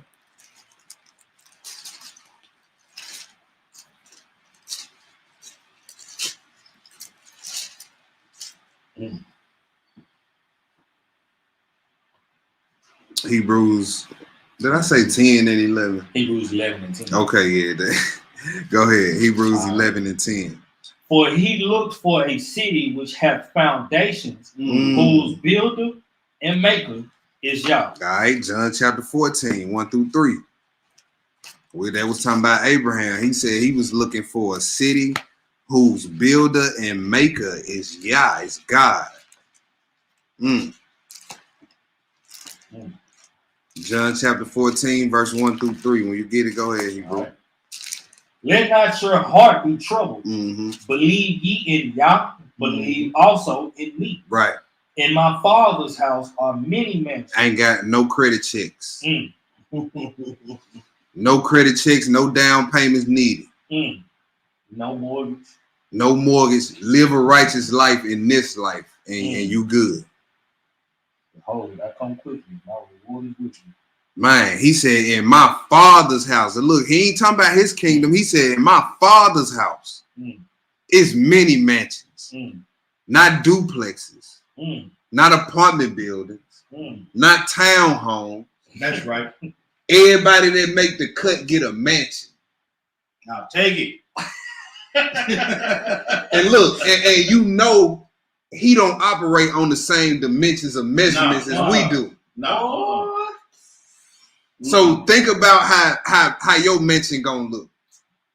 Look, You can't. Look. I'm saying, Look. no, you heard. No asking into the heart of man. No things. You heard me. The Lord had prepared for. Hey, but look, so when the scriptures say think on heavenly things, these some of the things you can be thinking of. He said, my Father's house had many mansions. Imagine the city builded by God. Try to imagine the city builded by God with many mansions. Man. All in my my song, I just be streets of gold. Yeah. I just think about just walking. Like, can you imagine just walking down Man. the streets of gold, looking down at the street, seeing your reflection? Yeah. Transparent. Hey, man. Boy, can you imagine how the fruit gonna taste in the kingdom? You know what I'm saying? Man, them grapes, them watermelons, Boy, them plums. Oh man. pluck a cluster of grape and it just grow right back. Yeah. Yes, sir. Yeah. Go ahead, Hebrew. All right, verse 3. Yeah. Nah, verse 2. Verse 2. Verse yeah. 2. In my Father's house are many mansions. If it were not so, I would have told you. I go to prepare a place for you. Oh, so Yahushua is the builder. Yes, sir. He said, I go to prepare a place for you. Right? Go ahead. And if I go and prepare a place for you, I will come again and receive you unto myself, that where I am, there ye may also be. And that's crazy because when he came in the flesh, he was a carpenter. He built this stuff. Man, come on, man. That's right. That's crazy. Man, come on, man. I was walking in the neighborhood with my real looking at the houses over there, and it just hit me. I was like, hey, can you just imagine how the mansions is gonna be in the kingdom? Because you see some beautiful ones built by man on this earth. The pink palace was somebody's house. And look, at one point. And look, by his hands, he created all things. He's a carpenter on earth. And then he, like, come on, bro. Man, that's like, cold, ain't it? That's cold. That's cold, man. Let's go to Second Baruch back in the pseudo. Y'all, we finna be in this pseudo volume 1 for the duration of this class. Man, ain't nothing about half the most high. He's something serious. Yeah, man. Second Baruch, chapter 4. Second Baruch, chapter 4. All praise. All praise. This is one of my favorite scriptures in Second Baruch. Second Baruch, chapter 4. You can read the whole chapter, Hebrew. All right. Oh, my bad. It's page 622, y'all. Page 622, and this in the volume 1, pseudo volume 1, page 622, Second Baruch, chapter 4. Go ahead. All right. And the Most High said to me, this city will be delivered up for a time, and the people will be chastened for a time, and the world will not be forgotten. Or do you think that this is the city of which I said, on the palms of my hands I have carved you? Right. That's Isaiah 49, verse 16. Right. So when you go back and read that, I know for years we thought he might have been talking about just the city itself, Jerusalem, the earthly city, Jerusalem. Right. And then I came across this and was like, that makes sense, because at the time when Isaiah wrote that, we was wicked. So I know he wasn't talking about that city at that time then. No. But he ain't talking about it now either. So definitely not that. It's a remembrance. That's a fact. So when he said this, let's see what he had in mind. Go ahead. It is not this building that is in your midst now. Mm-hmm. It is that which will be revealed with me, that was already prepared from the moment that I decided to create paradise. All right. So he said, it is not this building, but is that which will be revealed. So this city was created before the earth. Yeah. Yeah. He said it is the city which will be revealed. So the people and the city that he was talking about was New Jerusalem coming down out of heaven, and everybody that's in it gonna be righteous. That's the Israel that he carved on his hand. Not the wicked Negro. Right? Go ahead. And I showed it to Adam before he sinned. But when he transgressed the commandment, it was taken away from him, as also paradise. So paradise and New Jerusalem is two different things. The New Jerusalem is the city coming down. Paradise is the Garden of Eden. According to Revelation, 2:17, he said, I'm gonna give you I'm gonna allow you to eat from the tree of life that was in paradise. All right. So you got the paradise and you got New Jerusalem. All right, go ahead. I know a lot of people like to, make it seem like them the same thing, but they not. Go ahead. After these things, I showed it to my servant Abraham in the night between the portions of the victory. And again, I showed it also to Moses on Mount Sinai when I showed him the likeness of the tabernacle and all its vessels. All right, so we read Leviticus 14 on the 8th day when the leper was cleansed. The priest was able to do what? Tell him to come back to the tabernacle, which represented New Jerusalem. All right, go ahead. Behold, now it is preserved with me as also paradise. Now go away and do as I command you. Now this is what's stored up for the righteous. The wicked won't see none of this.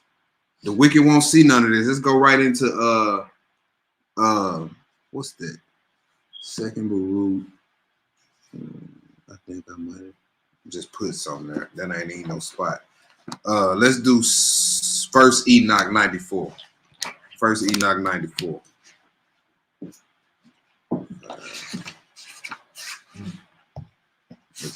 Okay, I'm gonna pick it up just a little bit. Chill out with all the commentary. First Enoch 94. When you get it, Hebrew, go ahead. All right. First Enoch chapter 94. It's on page 75. All right. Now, my children, I say to you, love righteousness and walk therein. For the ways of righteousness are worthy of being embraced. That's right. But the ways of wickedness shall soon perish and diminish. To certain known persons, the ways of injustice and death shall be revealed as soon as they are born. Woo! Them vessels of dishonor right there. Yes, sir. Go ahead. And they shall keep themselves at a distance from those ways and would not follow them. Now to you, those righteous ones, I say, do not walk in the evil way or in the way of death. Do not draw near to them lest you be destroyed. But seek for yourselves and choose righteousness and the elect life. Walk in the way of peace, so that you shall have life and be worthy. Hold fast my words in the thoughts of your hearts, and let them not be erased from your hearts. For I do know that sinners will counsel the people to perform evil craft, and every place will welcome it, and every advice of the sinners may not diminish. You see that? He said, I say to you, love righteousness and walk therein. Right? Let's go to the next spot. We cut it off right there. Let's go to the next spot. First Enoch 91. First Enoch 91. We're gonna read 1 through 19 on this one, Hebrew. All right. Now, my son Methuselah, please summon all your brothers on my behalf. Yes, sir. And gather together to meet all the sons of your mother. Yeah. For a voice calls me, and the Spirit is poured over me, so that I may show you everything that shall happen to you forever. Then Methuselah went and summoned his brothers, and having summoned them to him, gathered his family together. Then he, Enoch, spoke to all of them, children of righteousness, and said, hear, all you children of Enoch, and the talk of your father, and listen to my voice in uprightness. For I exhort you, my beloved, and say to you, love uprightness, and it alone. Do not draw near uprightness with an ambivalent heart. You see that? Ambivalent attitude. That I believe that's that Testament of Asher that talk about people who like to try to do wickedness and then commit righteousness and think that the righteousness is gonna cover the wickedness up.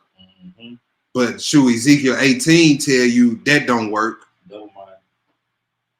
Because once you start doing wickedness, that what you did was righteousness is forgotten. So go ahead. All right. And neither associate with hypocrites, but walk in righteousness, my children, and it shall lead you in the good path. Yeah. And righteousness shall be your friend. For I know that the state of violence will intensify upon the earth. A great plague shall be executed upon the earth. All forms of oppression will be carried out, and everything shall be uprooted, and every arrow shall fly fast. Oppression shall recur once more and be carried out upon the earth.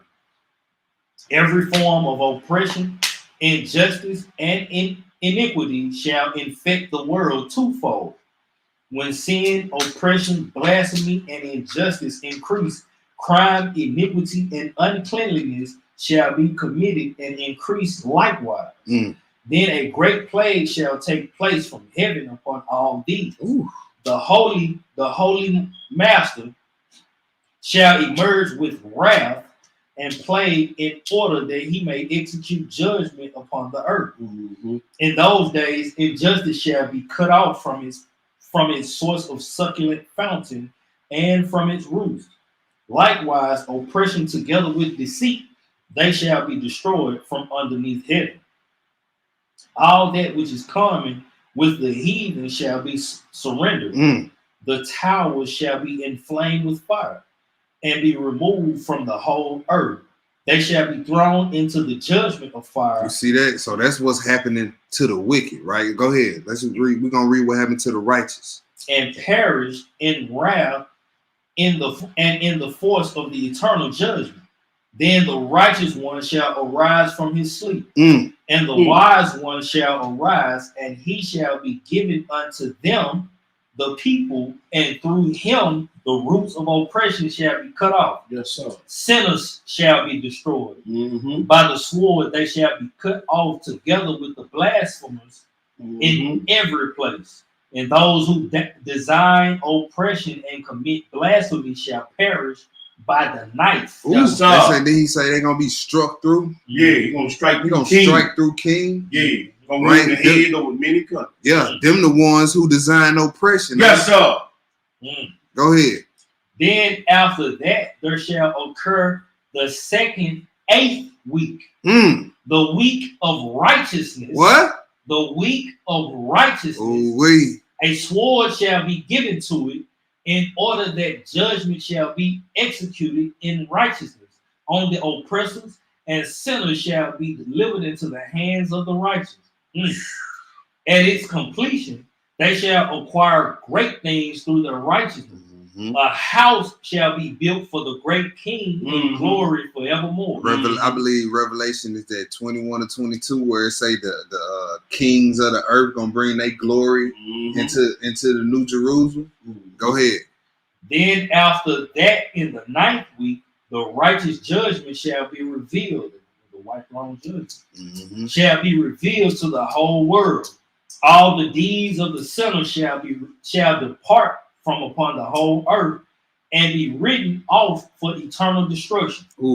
and all people shall direct their sight to the path of uprightness. Then after this, on the 10th week, in the 7th part, there shall be the eternal judgment. Yes, sir. And it shall be executed by the angels of the eternal heaven, the great judgment which emanates from all of the angels. The first heaven shall depart and pass away, and a new heaven shall appear. And all the powers of heaven shall shine forever, sevenfold. Then after that, there shall be many weeks without number forever. It shall be a time of goodness and righteousness, and sin shall no more be heard of forever. Now I shall speak unto you, my children, and show you the ways of righteousness and the ways of wickedness. Moreover, I shall make a revelation to you so that you may know that which is going to take place. Hold on, Rex. Hold on. Now listen to me, my children, and walk in the way of righteousness, and do not walk in the way of wickedness, for all those who walk in the ways of injustice shall perish. That was it. Yeah, All right, that was heavy right there. yeah. Let's go to the Very next. heavy. Let's go to the next spot. I might have to cut one of these out. We ain't got number like 3 more spots. All right. But I want to see which one I want to cut out because all these hit. Let's go to First Enoch 58. First Enoch 58. First Enoch 58. Page 39. Yeah, my bad. I keep forgetting the page number. Yeah, that's page 39. Yeah, we in First Enoch 58. We're gonna read the whole chapter. All right. These are the things laid up for the righteous, right? Go ahead. Yes, sir. And I began to speak another parable concerning the righteous and the elect. Blessed are you, righteous and elect ones, for glorious is your portion. The righteous ones shall be in the light of the sun, and the elect ones in the light of eternal life, which has no end. And the days of the life of the holy ones cannot be numbered. They shall seek light and find righteousness with the master of the spirits. Right. So look, the days of the righteous won't be able to be numbered. So you won't be celebrating birthdays in the kingdom. Right. Ooh, I just turned I will praise you now. 250. Come on down to Jerusalem and help me celebrate tonight. Ain't gonna be none of that. Nah. Pull me up one for my 349th. Yeah. Nah. Ain't gonna be none of that. Your years won't be numbered. You ain't gonna know how old you is. It won't even matter. You ain't even gonna age. Boy, it don't look the same. Facts. Your skin, you gonna be glowing. You gonna have a light body. Go ahead. Peace be to the righteous ones in the peace of the eternal master. After this, it shall be told to the holy ones in the heaven that they should scrutinize the mysteries of righteousness, the gift of faith. For the sun has shined upon the earth, and darkness is over. There shall be a light that has no end, and they shall not have to count days anymore. For already darkness has been destroyed. Light shall be permanent before the master of the spirit. So won't be no more of these silly Negroes arguing over calendars and all that no more. I'll be glad when that's over with. Yeah, the Enoch say this and man, look. Look, we looking towards a time where it ain't gonna be no time. Ain't gonna be no calendars. It's just gonna be a day forever. Well, forever. You ain't gonna look up and like, what time is it, Lord? Nah, it ain't gonna matter. Nah. You in forever. Time don't matter. That's powerful. The time will always be forever at that point. It's powerful. Man, the day will always be forever. The month. What month is it? Forever. What year is it? The year of 2000 and forever? Yeah, or you can say eternal. Eternal. Yeah. It's just you can't, boy. How can you wrap your mind around this? You can't, bro. And then look, the scripture really don't go into much on what all gonna be going on. You know what I mean? After that, so we don't know what we gonna be doing, Most High. We can touch on what it'll be like a little bit in paradise. Yeah. But in the Father's kingdom, Yeah, we don't know. We don't know what type of missions he got for us. I know we ain't just gonna be sitting here just, chilling, kicking it. I know that ain't going down. Look, he said you gonna reap what you sow in this Yeah. kingdom. Yeah. So you gonna be doing some kind of work. That's a fact. That's a fact. What verses we at? This the last sentence. All right, go ahead. For already darkness has been destroyed. Light shall be permanent before the master of the spirits, Mhm. and the light of uprightness shall stand firm forever and ever before the master of the spirits. All right, I'm trying to see which one I want to cut out. I don't want to cut nothing, but I'm gonna have to cut this first Enoch 45 out. Let's go to first Enoch 39. All right. Let's go to first Enoch 39. You get it, go ahead. All right. And it shall come to pass in those days that the children of the elect and the holy ones will descend from the high heaven. Their seed will become one with the children of the people. Mhm. And in those days, Enoch received the books of zeal and wrath, as well as the books of haste and whirlwind. Mm. The master of the spirit says that mercy shall not be upon them. So he got there's books in heaven, books of zeal And wrath, and wrath, haste, and whirlwind. books of haste and whirlwind. The Most High got everything wrote down. Mm. Mm. Everything wrote down, bro. Mm. That's why he always tells the prophet. You know what I mean? You got a vision, go right there. Yeah, because he write everything down. Books of wrath. I want to know what them books say. Like what? Keep everything in record. You know what I'm saying? Books of wrath. How many times is it? How many times he gonna get pissed off or what, boy? Yeah, he ain't say a book of wrath. Books. Mm. Go ahead, Hebrew. All right. In those days, whirlwinds carried me off from the earth and set me down into the ultimate ends of the heavens.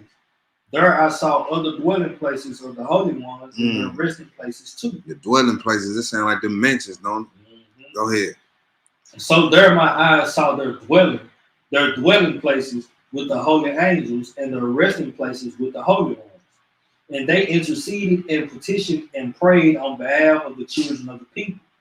And righteousness flowed before them like water, and mercy like dew upon the earth. Mm-hmm. Thus it is in their midst forever and ever. Mm. And in those days my eyes saw the elect one of righteousness and of faith, and righteousness shall prevail in his days, and the righteous and elect one shall be without number before him forever and ever. And I saw a dwelling place underneath the wings of the master of the spirits, and all the righteous and the elect before him shall be as intense as the lights of fire. Mm. Their mouth shall be full of blessing, and their lips will praise the name of the master of spirits, and righteousness before him will have no end, and uprightness before him will not cease. Mm. There, underneath his wings, I wanted to dwell, and my soul desired that dwelling place. Already, my portion is there. You see what Enoch said? The one who was translated, he knew eventually I'm gonna take the dirt nap, even though he didn't in his 300 and some years on this earth. He didn't. But look, he saw the resting place of the righteous and said, "Look, I wanted to dwell." He said, "My soul desired that dwelling place. My portion is already there." Go ahead. For thus has it been reserved for me before the master of the spirits. In those days I praised and prayed to the name of the master of the spirits with blessing and praises, for he had strengthened me by blessings and praises in accordance with the will of the spirits. And I gazed at that place under his wings, and I blessed and praised, saying, Blessed is he, and may he be blessed from the beginning and forevermore. There is no such thing as non-existence before him. Even before the world was created, he knows what is forever and what will be from generation to generation. Those who do not slumber, but stand before your glory, did bless you. They shall bless, praise, and extol you, saying, Holy, holy, holy, master of the spirits fill the earth. All right, let's go to the last spot. Let's go. We're gonna try to read First Enoch chapters 26 through chapter 32, Hebrew. All right. You're just gonna look at, you know what I'm saying, what the righteous, gonna have access to in that day, in that 8th day, that great day. Yeah. All right, let's pick it up at Enoch, First Enoch chapter 26. All right. And from there, I went into the center of the earth. Where he go? To the center of the earth, Mm-hmm. and saw a blessed place, shaded with branches, which live and bloom from a tree that was cut. Mm. And there I saw a holy mountain. Underneath the mountain, in the direction of the east, there was a stream which was flowing in the direction of the north. Mm-hmm. And I saw in a second direction another mountain which was higher than the former. Between them was a deep and narrow valley. In the direction of the latter mountain ran a stream. Mm. In the direction of the west from this one, there was yet another mountain smaller than it and not so high, with a valley under it. And between them besides another valley, which is deep and dry. The valleys were narrow, formed of hard rocks, and no tree growing in them. And I marveled at the mountains, and I marveled at the valleys. I marveled very deep. All right, read 27 about the accursed valley. All right, we're gonna go a little bit more into this tomorrow night. Go ahead, Hebrew. At that moment, I said, for what purpose does this blessed land entirely filled with trees have in its midst this accursed valley? Then Uriel, one of the holy angels who was with me, answered me and said to me, this accursed valley is for those accursed forever. Man, look, the accursed, this land he was describing at first is Jerusalem. And the accursed valley is in the middle of the city. Then we read in the last lesson that, Tophet was ordained to old. Woo! Go ahead, Hebrew. That's how you're gonna be able to go forth and look on the bodies. Man, that Isaiah 66. Man. All right. He said, here will gather together all those accursed ones, those who speak with their mouth unbecoming words against the master, and utter hard words concerning his glory. Here shall they be gathered together, and here shall be their judgment in the last days. There will be upon them the spectacle of the righteous judgment in the presence of the righteous forever. The merciful will bless the master of glory, the eternal king, all the days. In the days of the judgment of the accursed, the merciful shall bless him for the mercy which he had bestowed upon them. At that moment, I blessed the master of glory and gave him the praise that befits his glory. And from there, I went in the direction of the east into the center of the mountain of the desert. And I saw a wilderness, and it was solitary, full of trees and seeds. And there was a stream on top of it, and it gushed forth from above it. It appeared like a waterfall which cascaded greatly as if toward the direction of west of the northeast water, and dew ascended from it all over. Then I went into another place in the desert. So that's all I want to say. So we got a place far east. Now remember, Enoch is traveling the heavens, and he goes as far east as you can go. He going to the ultimate ends of the earth in just about every direction. North, south, east, and west, and he's seeing different things. Right? He's seeing all these fragrant trees and seeds. Then he see an accursed valley.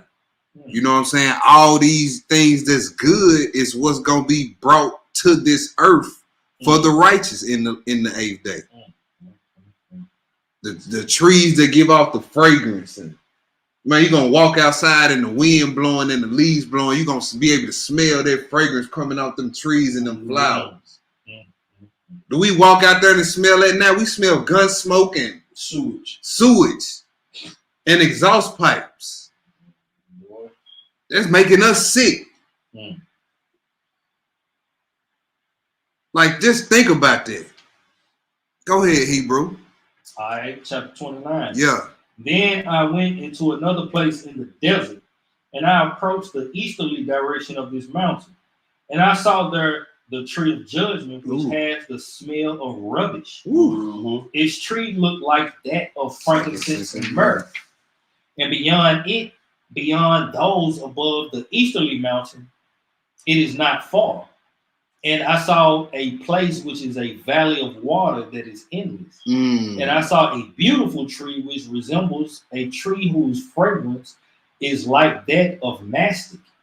And in the direction of the sides of those valleys, I saw a fragrant cinnamon tree. Boy, everything you need gonna be there. It was plenty trees in the garden. The scriptures say that, don't it? That's right. You think it was trees in there that didn't serve no purpose, that stank, that had brown leaves on it, rotten from no. All the trees and plants smell. You can smell them.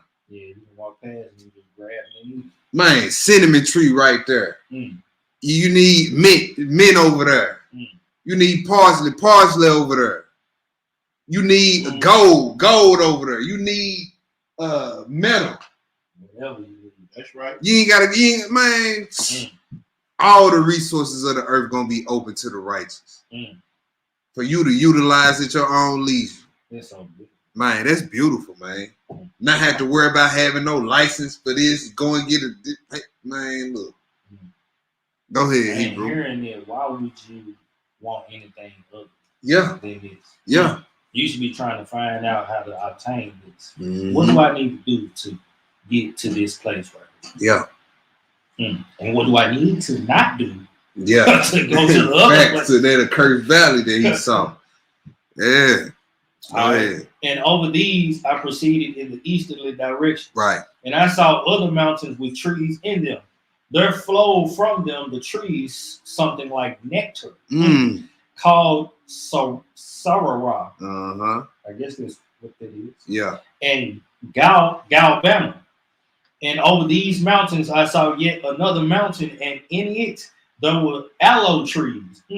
And the whole forest was full of trees like sturdy almond trees. And when one picks the fruit, it gives the most pleasant odor. Ooh, man. Boy, you know the smell of a watermelon when you first cut it open. Boy, Yeah, man. Sweet. Go ahead, Hebrew. All right. After experiencing this fragrant odor, while looking toward the northeast over the mountains, I saw 7 mountains full of excellent nard, fragrant trees, cinnamon trees, and pepper. From there I went over the summits of the mountains, far toward the east of the earth.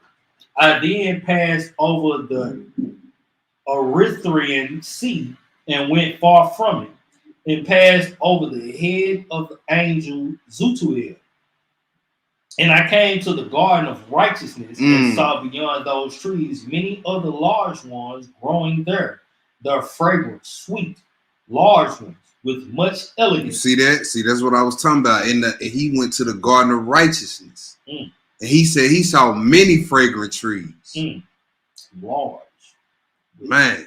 With much plenty elegance. shade. You hear me? Go ahead. With much elegance and glorious. And the tree of wisdom, of which one eats and knows great wisdom, was among them. So why would you need to try to eat from the tree of knowledge of good and evil? Right. You have the tree of wisdom right there. Yeah. He said, and he told her you can eat from every tree. I don't know what I can say about that, but I ain't. I got a whole lot to say, but I ain't. Go ahead. They still eat from that tree. Yeah. Yeah. All right, where I'm at. It looked like the colors of the carob tree. Its fruit like the very beautiful grape clusters. And the fragrance of the tree travels and reaches afar. And I said, this tree is beautiful, and its appearance beautiful and pleasant.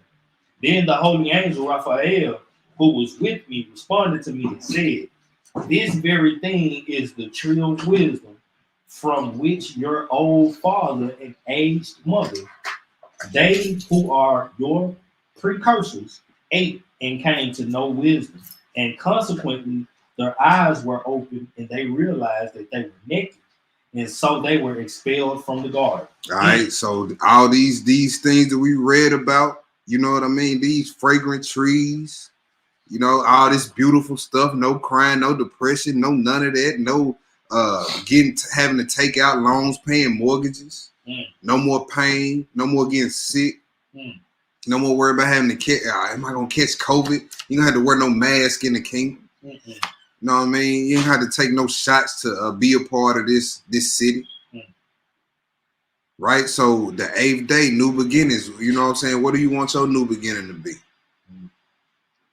All right, that was the lesson. Hebrew, you got something you want? You know? Hey, keep the commandments and live. Hallelujah. You know, strive to endure so that we can make it to see that blessed 8th day.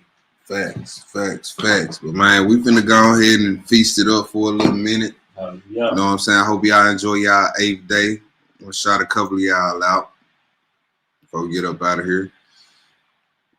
We got brothers from Tupelo in the building. Warrior Shalom. What's that? Shadara Yah Yisrael Shalom.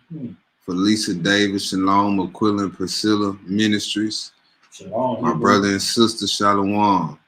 Shalom to those on Facebook. Brother Sly Shalom. Child of Light of the Most High Shalom. See who else up in here. Amnon, Wardy P, Shalom, Hebrew, see you in a minute, Most High willing. Annika, Shalom, Hebrew. Big Rob, what's good? See you in a minute. Hopefully, Most High willing, bro. Rain Love, Shalom. Linda Rick, Shalom. Let me make sure I ain't missing nobody. Sister Francesca, Shalom. To you and the fam. I think this is Sister Shonda, Shalom, Linda Ricks. I think I got you already. Howard Brown, Shalom, Hebrew. Shalom. All praises to the Most High. Shalom. All right, y'all. We about to sign off. Peace. Yes, sir. Enjoy y'all feast. That's right. We'll be back tomorrow night. Me and Tuvaya be back tomorrow night with that part 2. Pins and pads ready. Yes, sir. With that part 2 of the different levels of torment. You know what I'm saying? I think it's always gonna be repent season. You know what I mean? So hey, we ain't gonna kill the hashtag. Yes, sir. Hey, yeah. Hallelujah. Hashtag repent season, hashtag new beginnings. You know what I'm saying? Shalom, family. Shalom. Boy,